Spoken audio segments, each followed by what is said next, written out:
ಮಕರ ರಾಶಿ ಭಾವನಾತ್ಮಕ ಒತ್ತಡದ ತಿಂಗಳು ಅಂತ. ಚತುರ್ಥಾಧಿಪತಿ ತೃತೀಯದಲ್ಲಿ, ಅಲ್ಲಿ ರವಿಯೂ ಕೂಡ ಹೋಗಿ ಸೇರ್ತಕ್ಕಂತಹ ತಿಂಗಳು.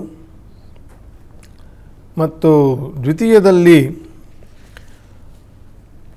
ರಾಹು, ಬರೀ ರಾಹು ಇದ್ದರೆ ತೊಂದರೆ ಇಲ್ಲ, ಅಲ್ಲಿ ಕುಜನೂ ಇದ್ದಾನೆ, ಬುಧನೂ ಇದ್ದಾನೆ. ಹಾಗಾಗಿ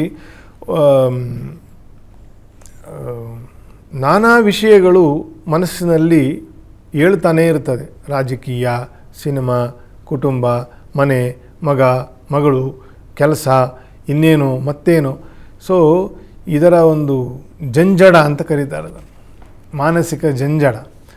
ಮತ್ತು ಅದರ ಮಧ್ಯ ನಿಮಗೇನು ಬೇಕು, ನೀವು ಯಾವುದರಿಂದ ಏನನ್ನು ಅಪೇಕ್ಷೆ ಪಡ್ತಿದ್ದೀರಿ ಅಂತಕ್ಕಂಥದ್ದನ್ನು ಕೇಳುವವರೇ ಇಲ್ಲದೇ ಇರತಕ್ಕಂತಹ ಪರಿಸ್ಥಿತಿ ಆಗ್ತದೆ.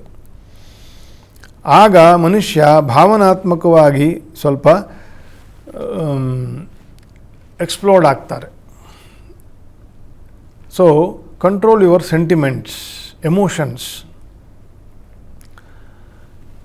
ಗೊಂದಲದ ಮಾಸ ಇರುವುದರಿಂದ ತಾಳ್ಮೆಯಿಂದ ಇದ್ದು ಅನಾವಶ್ಯಕವಾಗಿ ಹೇಳ್ತಕ್ಕಂತಹ ವಿಷಯ ಪ್ರವಾಲಾಹ ಅಂತ.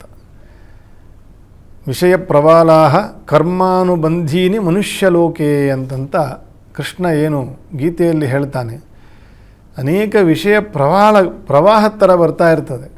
ಅದನ್ನು ಯೋಗದಿಂದ, ಧ್ಯಾನದಿಂದ, ಮೌನದಿಂದ, ನಾಮಾರ್ಚನೆಯಿಂದ ನಾವು ಅದನ್ನು ಗೆಲ್ಲಬೇಕು.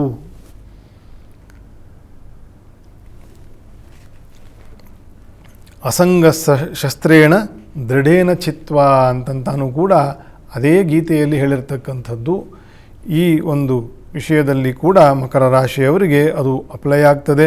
ನಾಮಜಪಗಳನ್ನು ಹೆಚ್ಚಾಗಿ ಮಾಡಿ, ಇದೊಂದು ತಿಂಗಳು ಕಳೆದ ನಂತರ ಸ್ವಲ್ಪ ಬದಲಾವಣೆ ಆಗ್ತದೆ. ತೃತೀಯಕ್ಕೆ ಕುಜನು ಹೋದ ನಂತರ ಸ್ವಲ್ಪ ಈ ಮಾನಸಿಕ ಭಾವನಾತ್ಮಕ ದೋಷಗಳು ಪರಿಹಾರ ಆಗ್ತದೆ.